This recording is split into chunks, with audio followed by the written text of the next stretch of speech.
It's Valentine's Day today and love is in the air, and maybe you want to treat yourself and your sweetie to something special for dinner tonight. So you can go face the lines and pay a lot of money for dinner, or you could just stay home and cook for yourself and treat yourself.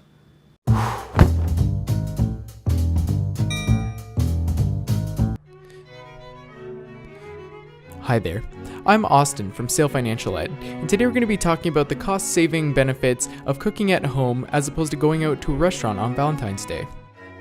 Today's dinner is going to be Brussels sprouts with a superfood salad, which is accompanying a wonderful bone-in ribeye steak. This is paired with a 2016 Spanish Garnacha wine, and to follow will be a lovely serving of Belgian waffles and Elk Crossing ice cream for dessert. We are so fortunate to be able to have some awesome grub for dinner tonight. I'm really excited to cook it, but it also got me thinking, what is the exact cost of this meal and how would that compare to if we decided to go out for dinner tonight and get a comparable meal? So this video is going to be a little bit different than other videos I've done in the past. First is going to be the comparison of what it costs for my meal versus going to a steak dinner restaurant anywhere else in Toronto. And then the second half of this video is actually going to be the recipe I use, and maybe it can be some inspiration for the next time that you have to do a special dinner for some special people in your life. So I went and calculated every ingredient I would possibly use, including the oil, salt, pepper, seasonings, and I portioned everything to figure out exactly what it would cost for this meal. And it came to a total of $45.72 for both of us. And that's not including the price of wine, which was about $20, but that was a gift. So even if it was included, that'd be about $65.72 total. So I also compared what this meal would cost if we got it at a different restaurant, and I looked at inexpensive restaurants up to the top kind of priced restaurants just to see what it would cost in Toronto for a meal like this. And believe it or not, the most inexpensive meal I could find was $163, including tax and tip. So that's like 4 times what we're paying for our meal, which is crazy. And so that meal included steaks, salads, an appetizer, a dessert, and a bottle of wine. And I might add that I tried to find the cheapest bottle of wine just to try and make this a reasonable comparison. At a few of the other restaurants, I came out with a bill of about $287, $193, and $399. Now, I also can recognize, is my steak and this whole meal gonna be as exceptional as one of those? No. But is it gonna be worth a lot more than $45? Absolutely. So the moral of the story is, even if you splurge and get all kinds of really snazzy ingredients to make a special meal, it will be worth it. And you'll save so much money just cooking from home as opposed to going out and getting a fancy dinner there. It's so easy to make a nice dinner at home, and I really hope you do consider it in the future. Of course, this video is coming out a little bit late. It's gonna be kind of after the Valentine's Day dinner, maybe even the day after, but food for thought for next birthday or other holidays that come up in the future. And you might be thinking, well, what if I don't know how to cook, or I don't have the recipes? I'd be terrified to cook one of those steaks. Well, that's okay. That's why the internet exists, and for me, I love to use Binging with Babish as a reference to how to properly cook the foods I want.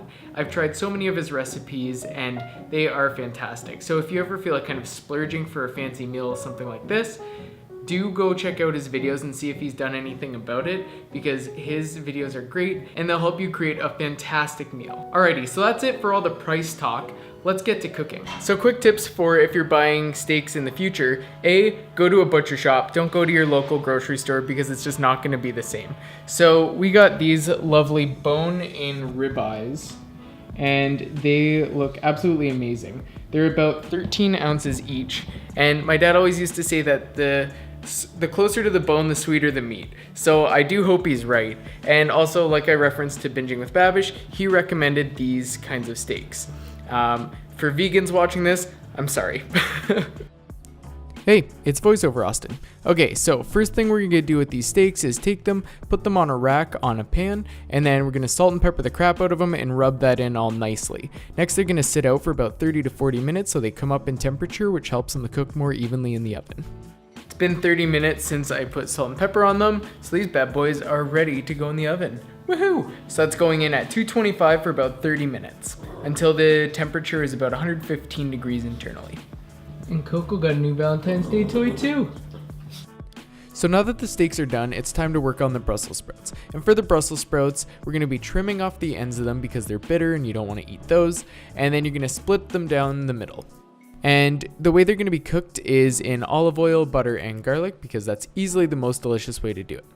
So once the Brussels sprouts are cut, you're going to get your head of garlic, and the way you're supposed to do it is to just flatten a couple of the cloves, but I went ahead and just chopped the crap out of them, which was a poor choice, and I didn't end up using them in the end. They went on the garlic bread.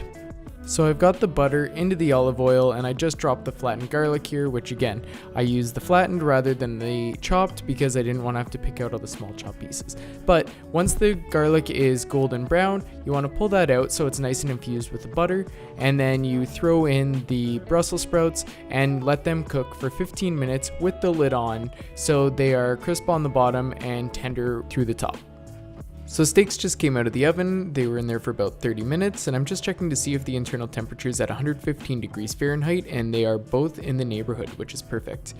And so these steaks do look a little drab, but this is a reverse sear cooking process, so I'm going to take them to a frying pan and make sure that they get all browned and crisped and delicious. So to get this searing process started, crank your windows because we are going to be getting this vegetable oil to the point of smoking. Then you're going to drop in the meat for about 60 to 90 seconds on this one side, give it a flip, and then you're going to add about 2 tablespoons of butter, a clove of garlic, and a sprig of rosemary, and you're going to start butter basting that steak. Then give it another flip, butter baste the heck out of the other side for another 60 seconds or so. And when that's ready, then you're going to pick it up and sear the outer rim of fat for about 10 to 15 seconds. In a classic Austin manner, I totally forgot to have my mic set up again, so here's a nice slow-mo preview of what the steak looked like, cooked to a nice medium rare, and the Brussels sprouts, garlic bread, and wonderful salad accompanying it. To cut the steak, you want to trim the bone off as you can see in the back, and then nice blunt slices to keep it more like a steakhouse vibe. So in my first taste review, I totally forgot to have my mic on again, but it was absolutely amazing, and I wanted to leave with 2 parting messages. The first was to actually go to a butcher and get good quality meat rather than just getting not so great stuff from your grocery store. The second message was to make sure that you do follow Binging with Babish's recipes because they are exceptional. They create such an absolutely delicious meal, and you need to try them. One last thing I forgot was dessert, obviously, which is a nice toasted waffle with some frozen fruit and some elk crossing ice cream, which is the most Canadian thing ever, but it's delicious. Had to throw that in there too. Okay, bye.